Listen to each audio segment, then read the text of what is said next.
Welcome. In this video, I'll tell you how to use Apple Pay to buy Blucks. Let's begin. First, make sure you have an Apple Card.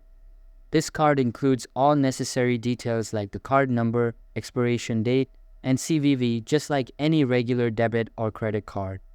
Owning this card is essential as it allows Apple Pay transactions for purchasing Blucks. Next, open Fortnite on your device. Once you are on the main screen, tap on the Blucks icon. This will take you to the purchase section. Choose the desired Blucks pack and proceed to checkout. At the payment section, select the credit card option. Now, input the details of your Apple Card. After entering your card number, expiration date, and CVV, confirm the information. Then, simply click on Place Order. Your purchase will be processed through Apple Pay, and the Blucks will be added to your Fortnite account.